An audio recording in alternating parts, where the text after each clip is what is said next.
नमस्कार दोस्तों, grade third की जो अपनी टास्क आधारित टेस्ट सीरीज थी उसके जो प्रश्न हैं इनका मैं आपको समाधान प्रोवाइड करवाता हूं। पहला जो प्रश्न है वो ये कह रहा है कि पीएच स्केल की खोज किसने की। तो पीएच स्केल की खोज की थी सोरेनसन ने। तो अगला प्रश्न चलते हैं। पीएच स्केल एक स्केल होता है जिसपे 0 से लेकर के 14 तक डिजिट होते हैं। 0 से 14 तक, बीच में होता है 7। तो 7 से इधर यानी जितना 7 से कम होगा उतना एसिड, और जितना 7 से ज्यादा होगा उतना क्षारीय होगा, बेस होगा। तो चलते हैं अगले प्रश्न पे। अगला जो प्रश्न है वो क्या कह रहा है, वो ये कह रहा है कि हमें ये बताना है कि तीन विलयन है एक्स वाई और जेड। इन एक्स वाई जेड को हाइड्रोजन आयन की सांद्रता के अवरोही क्रम में यानी घटते हुए क्रम में लिखना है। घटते हुए क्रम में लिखना है। एक्स का पीएच है 3, वाई का पीएच है 13 और 7 का जेड का पीएच है 7। अब हमें पूछ रहा है हाइड्रोजन आयन की सांद्रता। आपको पता है कोई भी विलयन जो है वो जितना ज्यादा अम्लीय होगा उसमें सांद्रता उतनी ही ज्यादा होगी। तो अवरोही, अवरोही का मतलब है घटता हुआ क्रम। तो सबसे पहले सबसे ज्यादा अम्लीय है एक्स, क्योंकि इसकी पीएच मान 3 है। उससे ज्यादा अम्लीय है जेड और सबसे कम अम्लीय कौन है वाई। तो जो ज्यादा अम्लीय होगा उसमें हाइड्रोजन आयन की सांद्रता भी ज्यादा होगी। तो X Z Y, B option जो है वो आपका सही उत्तर है। अगला जो प्रश्न है वो कह रहा है दूध में पीएच की प्रकृति क्या होती है। तो आपको पता है कि दूध जो है वो अम्लीय होता है, हल्का सा। दूध जो है वो हल्का सा अम्लीय होता है, क्यों? लैक्टिक अम्ल के कारण। और अम्लीय होता है इसलिए इसकी पीएच जो होगी वो हल्की अम्लीय होगी। लैक्टिक अम्ल, लैक्टिक अम्ल एक कार्बनिक अम्ल है, और कार्बनिक अम्ल जो होते हैं वो दुर्बल अम्ल होते हैं। कार्बनिक अम्ल जो होते हैं वो दुर्बल अम्ल होते हैं, इसलिए हल्का अम्लीय होगा। प्रोटॉन ग्राही यौगिकों की प्रवृत्ति कौन सी होती है। तो आपको पता है अम्ल क्षार की तीन परिभाषाएं हैं। अम्ल क्षार की तीन परिभाषाएं हैं, उसमें से जो प्रोटॉन ग्राही परिभाषा है आरएनएस की, उसके अनुसार अम्ल वे हैं जो अपने जलीय में प्रोटॉन का त्याग करते हैं, और क्षार वे होते हैं जो प्रोटॉन को ग्रहण करते हैं। तो प्रोटॉन ग्राही होते हैं क्षारीय, यानी बी ऑप्शन। ये आरएनएस ने बताया था। वर्षा जल अथवा पालर पानी की पीएच क्या होगी। तो वर्षा जल में आपको पता है कि किसी भी प्रकार की लवण नहीं घुले होते हैं। तो वर्षा जल की जो पीएच वैल्यू, आसुत जल होता है, डिस्टिल होता है, प्योर H2O होता है, और प्योर जो H2O होता है उसकी पीएच वैल्यू 7 होगी अगर अम्लीय वर्षा यानी वर्षा के पानी में किसी प्रकार के अम्ल नहीं हो। कार्बन परमाणु में 4 सहसंयोजी आबंध होते हैं, क्योंकि कार्बन परमाणु का आकार छोटा है, ये भी सही है। इसकी संयोजकता 4 होती है क्योंकि इसके बाह्यतम कोष में 4 इलेक्ट्रॉन होते हैं, ये भी सही है। कार्बन में कैटायन प्रति पाई जाती है, यानी श्रृंखलन का गुण पाया जाता है। कार्बन कार्बन से जुड़ करके एक लंबी श्रृंखला बनाता है। तो तीनों सही है, इसका मतलब उपयुक्त सही। तो ये तीनों कारण हैं जिसके कारण कार्बन जो है वो 4 सहसंयोजी बंध बनाता है। संतृप्त हाइड्रोकार्बन, संतृप्त हाइड्रोकार्बन होती है एल्केन। एल्कीन और एल्काइन जो होती है वो असंतृप्त हाइड्रोकार्बन है। तो ये एल्कीन है, असंतृप्त है, एल्काइन है, असंतृप्त है। संतृप्त कौन है? Ethane, B option. अगला जो प्रश्न है वो क्या कह रहा है, सामान्यतः फुलरिन में कार्बन परमाणुओं की संख्या। तो फुलरिन में कार्बन परमाणुओं की संख्या होती है 60। हालांकि जो फुलरिन होती है वो 70 कार्बन की, 80 कार्बन की, 100 कार्बन की भी होती है, लेकिन इनमें से सबसे जो स्थायी स्टेबल फुलरिन होती है वो होती है 60 कार्बन वाली, जिसको बकीबोल या बकमिस्टर फुलरिन कहा जाता है। अगला जो प्रश्न है, ग्रेफाइट विद्युत का चालक क्यों है। तो ग्रेफाइट विद्युत का चालक इसलिए होता है क्योंकि इसमें प्रत्येक कार्बन 3 कार्बन से जुड़ा होता है, इसलिए एक इलेक्ट्रॉन जो होता है वो विस्थानीकृत होता है, और इस एक इलेक्ट्रॉन के कारण ही ग्रेफाइट विद्युत का सुचालक है। और ग्रेफाइट अकेली अधातु है जो विद्युत की सुचालक है। बाकी सभी धातुएं जो होती हैं वो विद्युत की कुचालक, सभी जो अधातुएं होती हैं वो विद्युत की कुचालक होती हैं। और याद रखना ग्रेफाइट कार्बन का क्रिस्टलीय अपर रूप है। कार्बन का क्रिस्टलीय अपर रूप है ग्रेफाइट। और एक चीज और याद रखना, ग्रेफाइट का उपयोग किया जाता है पेंसिल में। आप जो पेंसिल से लिखते हैं उसका जो लिखने वाला हिस्सा होता है वो ग्रेफाइट का बना होता है। शुष्क सेल के इलेक्ट्रोड बनाने में जब आप सेल को तोड़ते हो तो उसके बीच में काले रंग की छड़ निकलती है, वो भी ग्रेफाइट की बनी होती है। और ग्रेफाइट में शांता का गुण पाया जाता है, इसकी परतों के बीच में फिसलन पाई जाती है, इसलिए इसका उपयोग किया जाता है शुष्क स्नेहक के रूप में, ड्राई लुब्रिकेंट के रूप में। अगला जो प्रश्न है वो क्या कह रहा है, वो ये कह रहा है कि वह, ये फिजिक्स के क्वेश्चन जो है वो आपको फिजिक्स वाले सर प्रोवाइड करवाएंगे। उससे मैं आगे चलता हूं।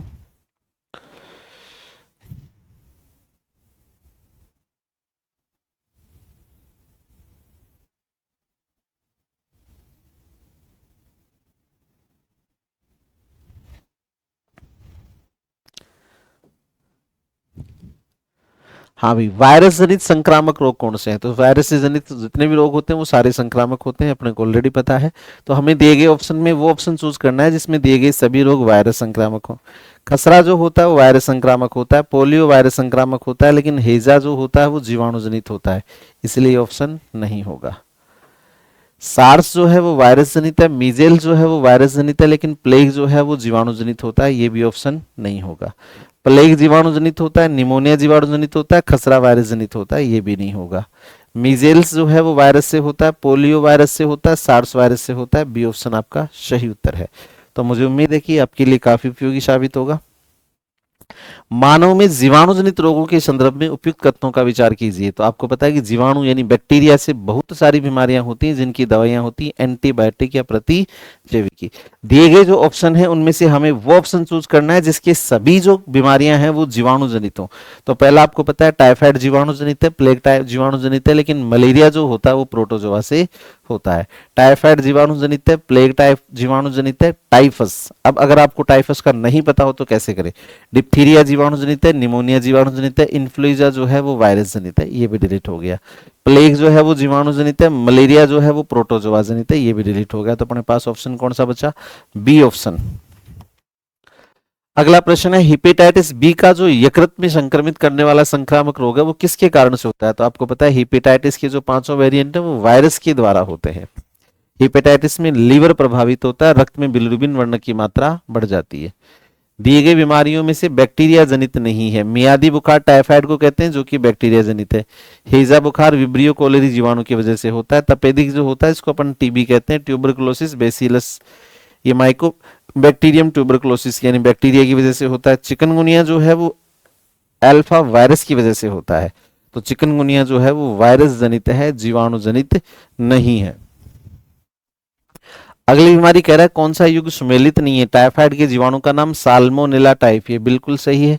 डिप्थीरिया का नाम कोर्बी बैक्टीरिया नहीं कोरिनो बैक्टीरिया होता है, थोड़ा टाइपिंग एरर हो सकता है। मलेरिया का जो प्रोटोजोआ होता है प्लाज्मोडियम वायरस नहीं होता, प्लाज्मोडियम प्रोटोजोआ होता है, परजीवी होता है, प्रोटोजोआ होता है, तो ये एसोमेलित है। और प्लेग का यार्सिन या पेस्टिस नाम का बैक्टीरिया होता है। तो सी जो है वो एसोमेलित है क्योंकि प्लाज्म मलेरिया जो है वो प्रोटोजोआ से होता है, वायरस से नहीं होता। पोलियो एक वायरस जनित रोग है, बिल्कुल। पोलियो की चिकित्सा में आईपीवी टीका इनएक्टिवेटेड पोलियो वैक्सीन मृत वायरस से जनित है। इसमें मृत वायरस से बनता है। पोलियो से संबंधित टेस्ट विड्डोल टेस्ट है, ये गलत बात है। पोलियो का टेस्ट विड्डोल टेस्ट नहीं होता, विड्डोल टेस्ट होता है वो टाइफाइड का होता है। तो कथन 1 और कथन 2 सही है, कथन 1 और कथन 2 सही हैं।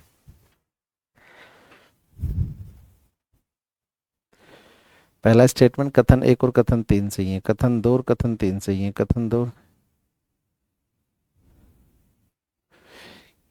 आपका जो प्रश्न नंबर 109 है इसमें कह रहा है, अच्छा हाँ भाई, वैसे तो आपको पता है कि कथन पहला और दूसरा सही है, तीसरा गलत है। तो ऐसा तो कोई स्टेटमेंट ऑप्शन है नहीं कि 1 और 2 सही है 3 गलत है। लेकिन देखो तीसरा जो है वो क्या कह रहा है, कथन 2 और कथन 3 में से केवल एक सही है, बिल्कुल केवल एक सही है, कथन 2 सही है, कथन 3 सही नहीं है। तथा ये कथन एक की व्याख्या नहीं करता है, जो सही है उसकी व्याख्या नहीं करता है, बिल्कुल ये वायरस की व्याख्या नहीं कर रहा है, टीके की व्याख्या कर रहा है। तो आपका ऑप्शन सी जो है वो आपका सही उत्तर हो जाएगा। इसके ऑप्शन काफी अच्छे तरीके से बनाए हुए ऑप्शन है। डेंगू जो है वो फ्लेवी वायरस परिवार का है। डेंगू का वाहक केवल एडीज इजिप्टी मच्छर है, एडीज इजिप्टी मच्छर है, और डेंगू में प्लेटलेट्स की संख्या कम हो जाती है। तो आपको ये बताना है कि इनमें से कौन सा कथन सही है। तो आपको पता है कि कथन 2 और कथन 3 दोनों सही हैं। अगला जो प्रश्न है वो क्या कह रहा है, वो कह रहा है कि वायुमंडल नाइट्रोजन चक्र में वायुमंडलीय नाइट्रोजन का अमोनिया में बदलने की प्रक्रिया को नाइट्रोजन फिक्सेशन यानी नाइट्रोजन स्थिरीकरण का कहा जाता है। और ये होता है मुख्य तौर से राइजोबियम या जो एजोबैक्टर है, एजेटोबैक्टर जो जीवाणु होते हैं उनके द्वारा होता है, या फिर होता है बिजली कड़कने से, या फिर होता है ये जो हैबर विधि है औद्योगिक निर्माण है उसके द्वारा। कार्बन चक्र में दीर्घकालीन कार्बन भंडारण का मुख्य स्रोत क्या है? तो आपको पता है जो जीवाश्म ईंधन होते हैं वो कार्बन के बहुत पुराने समय से संग्रहित स्रोत हैं। अगला प्रश्न है, निम्न में से कौन फास्फोरस चक्र के लिए सही नहीं है? यह चट्टानों के अपक्ष से शुरू होता है, सही है। इसमें वायुमंडलीय अवस्था नहीं पाई जाती, बिल्कुल नहीं पाई जाती। पादप फास्फोरस को फॉस्फेट आयन के रूप में ग्रहण करते हैं। ये कार्बन चक्र की तुलना में तीव्र गति से संपन्न, ये तो बहुत धीमे होता है। तो डी ऑप्शन जो है वो आपका सही उत्तर है। अगला जो प्रश्न है वो कह रहा है, निम्न में से सबसे बड़ा कार्बन भंडार कौन है? तो सबसे बड़ा कार्बन भंडार है जीवाश्म ईंधन, कोयला और पेट्रोलियम। ये हाइड्रोकार्बन का मिश्रण होते हैं, हाइड्रोकार्बन का मिश्रण होते हैं।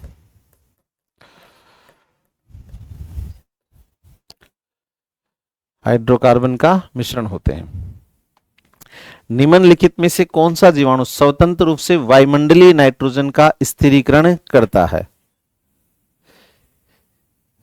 114 का प्रश्न एक बार फिर से देखते हैं। सबसे बड़ा कार्बन भंडार है, ठीक है। अगला जो प्रश्न है वो क्या कह रहा है? अगला प्रश्न कह रहा है कि निम्न में से कौन सी जीवाणु स्वतंत्र रूप से वायुमंडलीय नाइट्रोजन का स्थिरीकरण करता है? तो बताइए इस प्रश्न का उत्तर क्या होगा? तो ये जो प्रश्न है, ये प्रश्न कह रहा है कि वायुमंडलीय नाइट्रोजन का स्थिरीकरण तो बहुत सारे जीवाणु करते हैं, लेकिन उनमें से स्वतंत्र रूप से कौन सा जीवाणु होगा? तो आपको बताया कि नाइट्रोमोनास जो है, क्लोस्ट्रीडियम, एजोबैक्टर, एसी दोनों सही है, तो एक से अधिक विकल्प सही हो जाएगा। आपका जो अगला प्रश्न है वो कह रहा है, गणित का प्रश्न है, तो गणित वाले कमल जी सर जो हैं वो आपको इनका सॉल्यूशन प्रोवाइड करवाएंगे। धन्यवाद।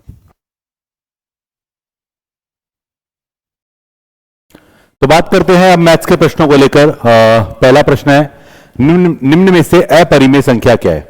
अपरिमेय संख्या मतलब जो परिमेय नहीं है, और यानी जो p बटा q में नहीं लिखी जा सकती है। तो यहां पर अगर हम बात करें पहले ऑप्शन को लेकर बेटा, तो पहला ऑप्शन हमारे पास है 0.3796। यह है कौन सी संख्या? यह है शांत दशमलव। क्या है ये? यह है शांत दशमलव, यानी क्योंकि यहां पर दशमलव क्या है, पॉइंट एक पर्टिकुलर टाइम बाद रुक गया, तो ये हमारी परिमेय होगी। इसका रूट 15 होता है, ये भी परिमेय होगी। इसके बाद इसका रूट 4 होता है, ये भी परिमेय होगी। तो कौन सी होगी? ऑप्शन नंबर सी, क्योंकि इसका मतलब होगा रूट 7 दो बार होगा तो 7 हो जाएगा, तो 49 रूट 7 हो जाएगा, तो रूट 7 जो बचेगा अपरिमेय बचेगा, तो इसका आंसर ये होगा। नेक्स्ट क्वेश्चन क्या है बेटा? नेक्स्ट क्वेश्चन है, निम्न में से अपरिमेय संख्या नहीं है। ये बोल रहा है अपरिमेय संख्या नहीं है, तो रूट 2 की पावर 4 करेंगे तो इसका मान बेटा कितना आएगा? इसका मान आएगा 4। बाकी ये अपरिमेय है, ये परिमेय है, ये परिमेय अपरिमेय, तो अपरिमेय होगी पूरी, ये भी अपरिमेय और पाई अपरिमेय होता है, तो परिमेय कौन सी है? Option number A. अगला क्वेश्चन क्या है? अगला है 1.272727 डैश को पी क्यू के रूप में निम्न में से क्या लिखा जा सकता है? तो अगर मैं बोलूं 1.27 और 27 पर बार है, इसका मतलब एक सही 27/99 इसका वैल्यूएशन हो जाएगा, क्योंकि बार इस पर लगा हुआ है, इसका मतलब 27/99 और एक सही, और इसको हम चाहें तो काट सकते हैं। 9 से काटा 3/11, करेक्ट, तो 11 कम 11 और 3 14/11 इसका राइट आंसर हो जाएगा। ये चैप्टर बड़ा आसान है लेकिन है बहुत इंपॉर्टेंट। चलिए अगला है, जब कोई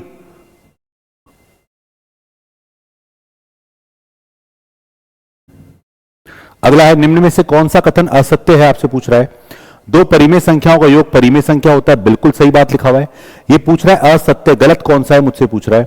एक परिमेय और एक अपरिमेय संख्या का योग अपरिमेय होता है, बिल्कुल अभी हमने जस्ट देखा था, पीछे एग्जांपल जो आया था। दो अपरिमेय संख्याओं का योग परिमेय संख्या होता है। क्या बोल रहा है? देखो क्या कह रहा है, दो अपरिमेय संख्याओं का योग परिमेय होता है। ये किसने कहा? ये कब कहा? तो ये नहीं होता है, इसलिए ऐसा होगा नहीं, क्योंकि दो अपरिमेय संख्याओं को जोड़ोगे तो वो भी अपरिमेय ही होगा, और दो अपरिमेय संख्याओं का गुणनफल एक परिमेय और अथवा अपरिमेय हो सकता है। बिल्कुल, अथवा का मतलब है या तो परिमेय होगा या अपरिमेय होगा। कौन? गुणनफल। गुणनफल कैसे? जैसे अगर मैंने बोला √3 गुणा √27, ये दोनों अपरिमेय संख्या है, गुणा करूंगा तो आएगा √81, जिसका मतलब हो जाएगा बेटा 9।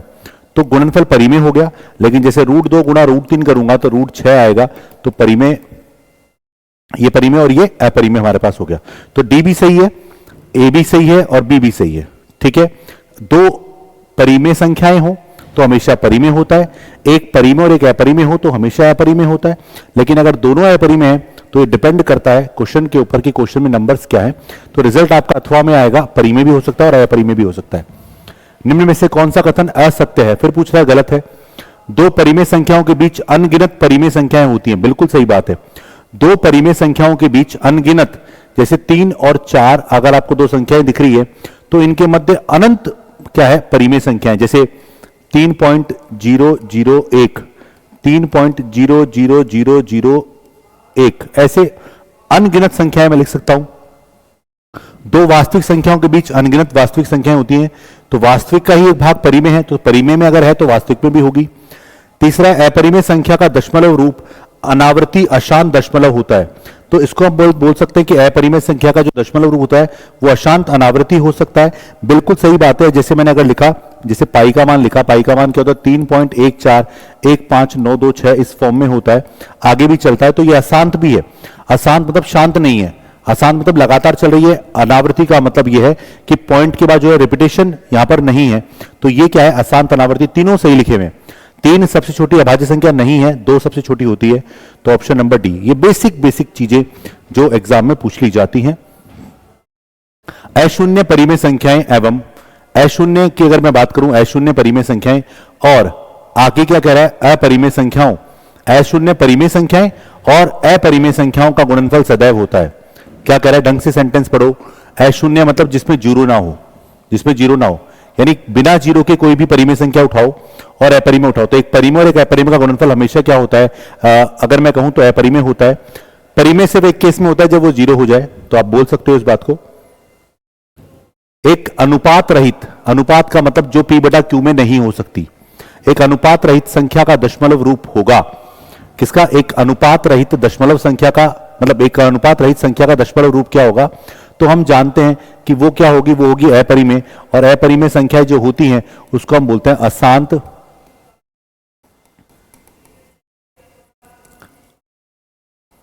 अनावर्ती। ठीक है, तो ऑप्शन देखो क्या है, अंत रहित। अंत मतलब जिसका अंत ना हो, अंत रहित है और पुनरावृत्ति युक्त है, इसको बोलते हैं। अंत रहित का मतलब होगा अशांत, और पुनरावृत्ति युक्त का मतलब हो गया रिपीटेशन है, तो ये क्या होगा, ये होगा शांत हो जाएगा, ये हमारा परिमेय हो जाएगा। उसके बाद अंत युक्त है, अंत भी है और पुनरावृत्ति रहित होगा, तो अंत युक्त का मतलब ये हो जाएगा शांत हो जाएगा हमारे लिए, तो ये भी हमारा परिमेय होगा। उसके बाद केवल अंत रहित है, अंत भी नहीं हो रहा, पुनरावृत्ति भी नहीं हो रही है, तो बिल्कुल ये क्या होगा, अपरिमेय होगा। ठीक है, और अंत युक्त हो और पुनरावृत्ति रहित हो, मतलब दोनों का आंसर मतलब एक ही है। ठीक है, तो यहां पर आएगा सी। 123, निम्न में से असत्य है, गलत पूछ रहा है।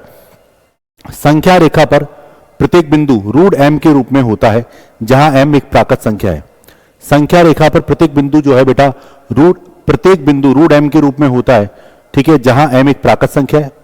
पता नहीं क्या कहना चाह रहा है, हो सकता है समझ ही ना आए एक बार में। आगे पढ़ते हैं, कई बार क्या होता है कुछ समझ ना आए तो बाकी ऑप्शंस को टैली करो, क्या पता असत्य में 3 सत्य आपको ढूंढने पर मिल जाए।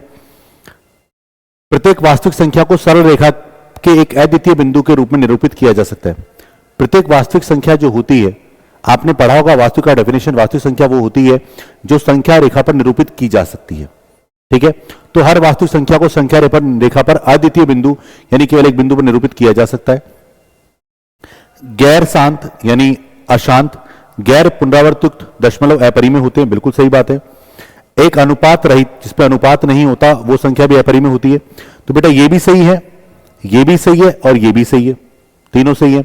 अब क्या बोला, संख्या रेखा पर प्रत्येक बिंदु रूट एम के रूप में होता है। प्रत्येक बिंदु रूट एम का मतलब हो गया एम, जहां एक एम क्या है, प्राकृत संख्या है। तो प्रत्येक बिंदु की बात चल रही है, प्रत्येक का मतलब एवरी पॉइंट, ये तो पॉसिबल ही नहीं है। हर बिंदु जो है वो रूट एम के रूप में कैसे आएगा, ये पॉसिबल नहीं है। तो आंसर कौन सा होगा बेटा, ऑप्शन नंबर ए होगा। अगला क्या है, 124 लिखा है, 2/3 और 1/2 के मध्य 4 परिमेय संख्या आपसे पूछ रहा है। तो आपसे क्या पूछ रहा है, 2/3 और 1/2 के मध्य 4 परिमेय संख्या नहीं है। ये नहीं पूछ रहा है कि कौन सी संख्या इनके बीच में नहीं हो सकती है, इनकी बात कर रहे हैं हम लोग। तो यहां पर अगर मैं बात करूं तो वहां पर लिखा हुआ नहीं है, तो देखो 2/3 और 1/2 ये आपको बोला गया है। तो यहां पर 2/3 और 1/2, अगर मैं इनको ऑप्शन से टैली करूं, देखो इसके बटे में क्या है, 30 है हमारे पास। अगर मैं बात करूं बेटा 30 को पकड़ना एक बार, ठीक है, तो 30 बनाता हूं तो इसको किससे गुणा कर दूं, 10 से, तो ऊपर भी 10 से गुणा करना पड़ेगा और इसको अपन 15 से गुणा कर लेते हैं। ठीक है, तो देखो क्या हो जाएगा, ये हो जाएगा 20/30, ठीक है, ये हो जाएगा 15/30। अब इनके बीच में कौन आ सकता है, अगर मैं बात करूं 15 और 20 के बीच में, तो आएगा 19, 18, 17, 16, सबके बटे में क्या है, 30 है। तो यहां पर अगर मैं बात करूं कौन सी हो सकती है, तो यहां पर हो सकती वाला जो आंसर है बेटा, उसका आंसर हमारे पास हो सकने वाला तो आंसर डी हो गया। लेकिन अगर मैं इसकी बात करूं तो वहां लिखा हुआ नहीं है, या तो वो टाइपिंग एरर है। ठीक है, देखो एक बार इसको आगे देखते हैं हम लोग। चलिए, अब इसके बटे में अपने पास क्या है, देखो सबके बटे में 10 है, वो अपने पास होगा नहीं क्योंकि बटे में हमारे पास 30 वाला केस केवल यही है। तो आई थिंक ये जो क्वेश्चन हमारे पास है, इस क्वेश्चन में आपको क्या बोला गया है, इस क्वेश्चन में जो आपको बोला गया ये नहीं है शायद यहां पर। ठीक है, तो यहां पर आंसर डी आएगा इसका। एक पूर्णांक और उसके वर्ग का योग हमेशा होता है।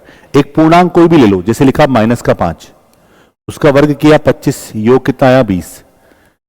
-3 पूर्णांक ले लिया, या -2 ले लो, -2 और उसका वर्ग किया तो कितना आया 4, परिणाम आया 2। -1 और उसका वर्ग किया 1 तो क्या आया 0। ठीक है, अगर मैं और कुछ बात करूं, जैसे लिखा 4 माइनस का उसका वर्ग किया 16 तो आया टोटल 12। मैं लिखा -3 प्लस वर्ग किया 9 तो आया 6। तो आप देख सकते हैं कि एक पूर्णांक और उसके वर्ग का योग हमेशा क्या होगा, तो हमेशा एक सम संख्या होगा। Option number B 125। सभी सम संख्याओं के इकाई अंकों को गुणा करने पर इकाई अंक प्राप्त होगा। 2, 4, 6, 8, 0, फिर 2 ऐसे चलेगा सभी। अगर मैं बात करूं तो सभी सम संख्याओं में 0 बीच में आएगा, और गुणा करने पर भी क्या आएगा बेटा, हमेशा 0 ही आएगा। तो सी इसका सही जवाब है। यदि n एक पूर्णांक है तो n³ - n सदैव विभाजित होता है।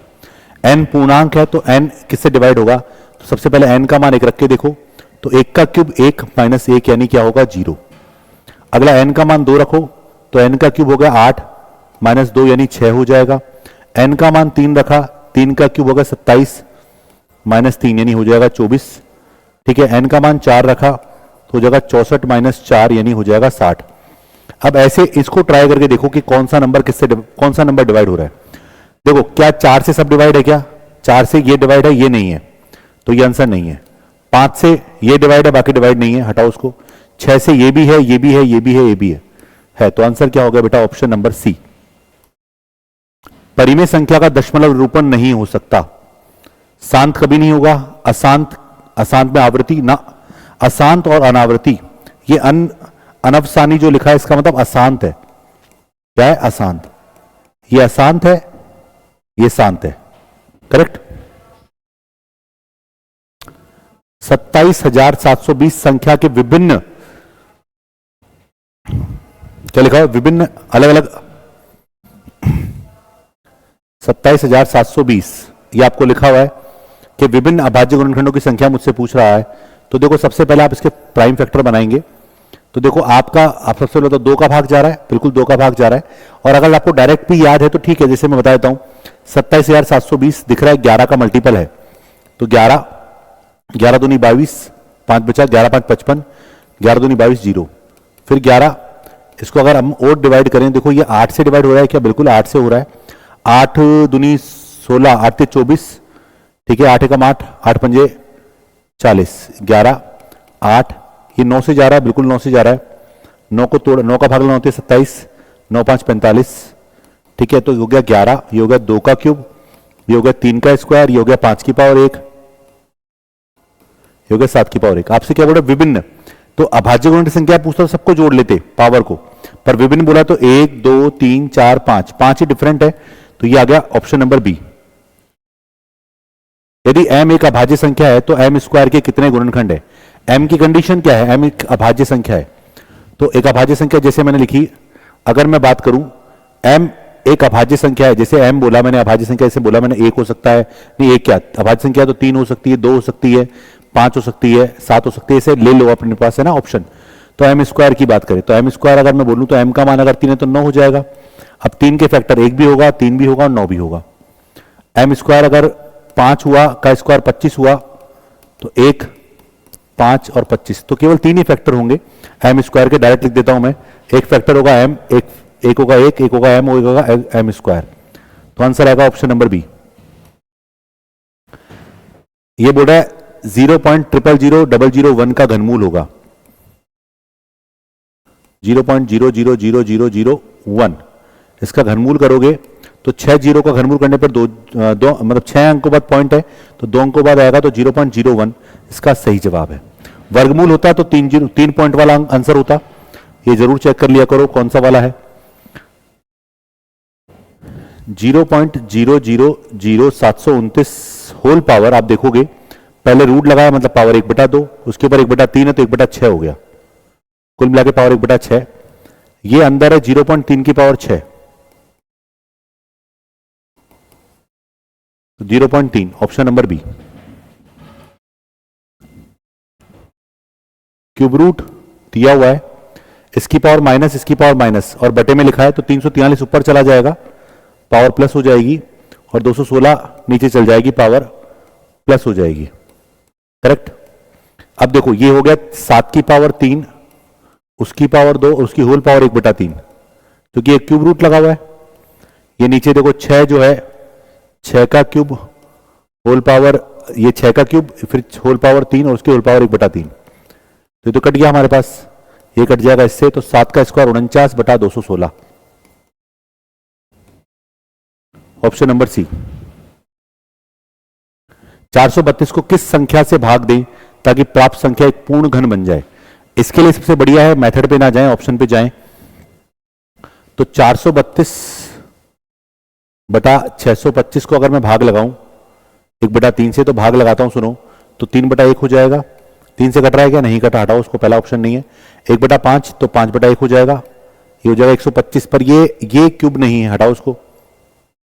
2/5 तो 5 ऊपर 2 नीचे, 2 से कट गया 216, 5 से कटा 125, तो ये 6 का और ये 5 का, तो बिल्कुल सही है। 972 को किस छोटी संख्या से गुणा किया जाना चाहिए कि गुणनफल एक पूर्ण घन हो जाए? तो 972 के अगर कभी पूर्ण घन ऐसे पूछ रहा हो आपको, तो ऐसे बना लिया करो, जैसे 2 का भाग लगाया, 2 चौक 8, 1 बचा, 2 अठे 16, तो 6 12, 2 से लगाया 2 4 3, 3 का जा रहा है, साफ साफ दिख रहा है, 3 अठे 24, 3 एकम 3, 3 का जा रहा है 3 27 बार, 3 का जा रहा है 9 बार, 3 का जा रहा है 3 बार। अब सुनो, आपको पूर्ण घन बोल रहा है, तो ये तो क्यूब है, इन दोनों को गरीब है, ये दोनों, ये 2 है, ये मतलब 2 बार है, 3 2 बार है, तो सबको मिलाकर आपको क्या करना है? घन बनाना है। तो यहां एक तो 3 की कमी पड़ रही है, 2 की कमी पड़ रही है, तो आपको किससे गुणा करना पड़ेगा? 6 से। तो 972 को ऐसे समझ लो, 972 जो है वो है 2 की पावर 2 और 3 की पावर 5, तो एक पावर 3 की पड़ रही है कम और एक पावर 2 की पड़ रही है, तो 6। यदि x बटे में आपको लिखा हुआ है, x बटे में रूट में 0.09 हो, जिसका मान आपको 12 दिख रहा है, तो x का मान क्या होगा? 12 गुणा इसका रूट करेंगे तो 0.3 हो जाएगा, तो 12 3 36, 3.6, ऑप्शन डी। इसको तो क्वेश्चन में ही कर लो आप। 225 सबसे लास्ट में रूट है, जिसका मतलब होगा 15, 15 154 में जुड़ेगा तो 169 का रूट हो जाएगा 13, 13 इसमें जुड़ जाएगा तो 15 625, जिसका रूट होता है 125, option number D. Root X plus 238, root X plus 238 बराबर 360 का 4/5, तो 360 का 4/5 क्या होता है? 288, 360 गुणा 4/5, 5 से कटा 72, 72 चौक 188, है ना? तो रूट एक्स बराबर आएगा अपने पास 50, तो एक्स का मान आएगा बेटा 2500।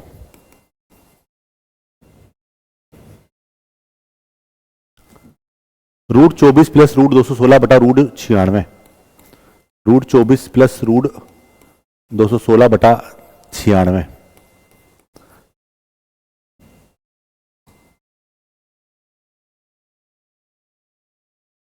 देखो ऊपर वाले को रूट 24 लिखा हुआ है, इसको अपन 24 गुणा 9 लिख सकते हैं और नीचे 24 गुणा 4 लिखा जा सकता है।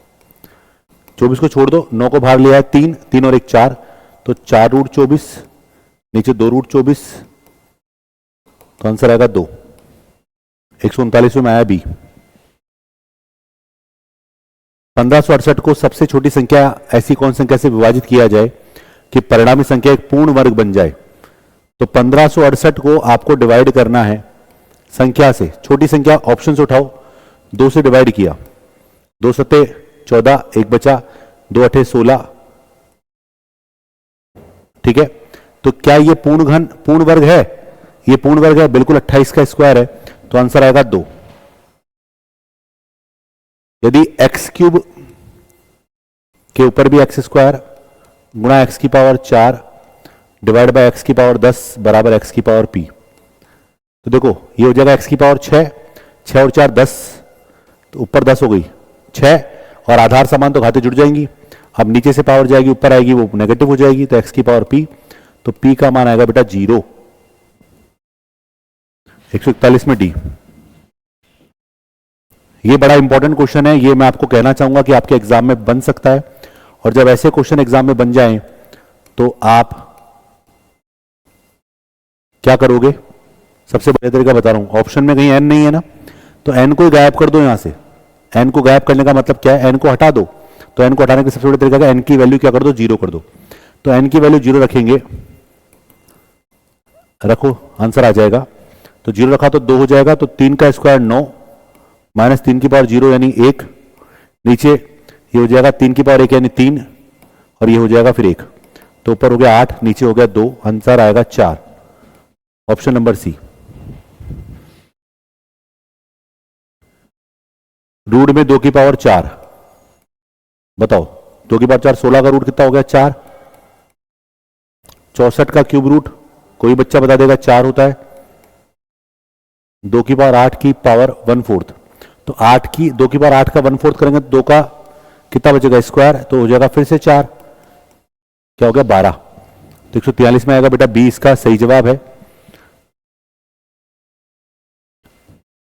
यहां पर स्क्वायर रूट और वहां क्यूब रूट दे रखा है, तो रूट एक्स को रख लो, बाकी को गुणा कर दो। इसका रूट कितना आएगा? 0.08, इसका क्यूब रूट कितना आएगा? 0.2, करेक्ट। तो आएगा 0. ये हो गया 16, तो 0.016, और ये रूट एक्स है, तो रूट हटाएंगे तो स्क्वायर लगेगा, तो पॉइंट डबल हो जाएंगे, मतलब पॉइंट किंग 2, 256 ये आ गया, 3 अंक है तो 6 अंकों बाद पॉइंट लग जाएगा, ऑप्शन नंबर सी। निम्न का मान ज्ञात करो। ये कोई भी बच्चा बता देगा जिसने मैथ्स पढ़ रखा है। अगर उसको ये नहीं आता तो मान लो कुछ नहीं आता उसको, जब भी अंडर रूट 2 2 2 अनंत तक चले, सीधा मान क्या होता है? 2 ही होता है, ठीक है। a की पावर x बराबर b, b की पावर y बराबर c, c की पावर z बराबर 1 है, तो a है तो x y z का मान ज्ञात करो। सुनो अब देखो कैसे करेंगे। a की पावर x बराबर b है अपने पास, ओके। b की पावर y बराबर अपने को c दे रखा है, तो क्या मैं b बराबर c की पावर 1/y बोल सकता हूं? बिल्कुल बोल सकता हूं, पावर ट्रांसफर होती है। और अब मैं जानता हूं कि c की पावर z बराबर a है, तो c का वैल्यू क्या होगा? a की पावर 1/z। इस वैल्यू को उठा के इसमें रख दो, तो c की जगह क्या रखा मैंने? a। c की जगह क्या रखा मैंने बेटा? a, correct. a की पावर 1/z ये रखा c की जगह, और उसकी पावर क्या है? 1/y कर दिया, तो यहां पर जगह a की पावर 1/yz, ये b का मान हो गया। तो b का मान दोनों में बराबर है, तो a की पावर x बराबर a की पावर 1/yz, आधार बराबर, तो एक बराबर मतलब x बराबर 1/yz, yz ऊपर आ गया, तो x y z का मान कितना आ गया बेटा? 1। पूछ रहा है x y z, क्योंकि जो पूछा जाएगा ना हमेशा उसका एक रिलेशन दिया जाएगा आपको। ये आपसे पूछ रहा है इसको सॉल्व करने पर क्या आएगा, तो अंदर वाला ब्रैकेट देखो इसका क्या है? b/c है, तो माइनस में चली जाएगी पावर, और ऊपर पावर कितनी लिखी हुई है? b plus c minus a गुणा x की पावर c माइनस a हो जाएगा, और ऊपर power c plus a minus b अपने पास है। उसके बाद x की पावर a माइनस b अंदर हो जाएगा, और ऊपर हो जाएगा a plus b minus c, ये है। अब देखो दो तरीके से कर सकते हैं इसको। पहले तो मैं इसको इसके साथ लिखूंगा, फॉर्मूला बनेगा एक हमारे पास, वैसे सबका आधार x है तो पावर जुड़ जाएगी, तो इनको सॉल्व कर रहा हूं पहले तो मैं, b square minus c square, इन दोनों को, करेक्ट। ऐसे यहां से क्या जुड़ेगा? c square minus a square, और वहां से क्या जुड़ेगा? a square minus b square. अब उसके बाद जो माइनस c ये होगा ना, b माइनस c, वो a से गुणा होगा, तो माइनस का ab और प्लस का ac। यहां से क्या होगा बेटा? माइनस का b दोनों से गुणा होगा, तो माइनस का bc प्लस का ab, और यहां माइनस का c दोनों से गुणा होगा, तो माइनस का ac प्लस का bc। और देखोगे सब कट जाएंगे, तो यहां पर अल्टीमेटली x की पावर 0 बचेगा, जिसका मान होता है 1। यदि रूट क्यूब रूट ऑफ 32 बराबर 2 की पावर x है, तो ये बोल रहा है कि यहां पे भी 2 की पावर लिखो, तो 2 की पावर 5 ये है, उसकी पावर 1/3 आपके पास दिया है, तो 2 की पावर 5/3 और आधार समान तो घाते कंपेयर किया 5/3। Correct, option number D. 4 की पावर x,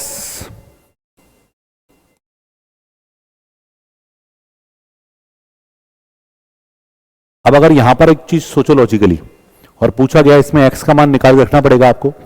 अब एक लॉजिकली सोचो आप कि सर अगर यहां पर 4 की पावर x अगर आधार समान है घाते जोड़ देगा, नहीं, ये बीच में क्या है, माइनस है, तो दोनों में 4 की पावर x कॉमन आ जाएगा, यहां से बचेगा 1 माइनस, ये बचेगा 4 की पावर माइनस का 1। करेक्ट, तो 4 की पावर x 1 माइनस, इसको देखेंगे 1/4 बराबर 24, क्योंकि पावर माइनस है, 4 में से 1 गया तो 3/4, तो 4 की पावर x बराबर 24, तो 4 ऊपर और 3 नीचे, 3 से कट गया 8 बार, 8 चौक 32। यहां पर देखोगे ये है 2 की पावर 2, तो 2 की पावर 2x बराबर 2 की पावर 5, आधार समान तो 2x बराबर कितना आ गया 5, 2x है वहां पर x भी चाहिए, x का मान 5/2, तो 2x का मान है गया 5 और 5 की पावर 5/2, जिसका मतलब होता है 5 की पावर 2 से 1/2, तो 5 का स्क्वायर 25 और 5 की पावर आधा मतलब √5, 25 √5। ये रहा अंतिम प्रश्न। निम्न का मान ज्ञात कीजिए, मुझसे पूछ रहा है। तो 2 की पावर 2/3 गुणा 2 की पावर, देखो ये है 7/3,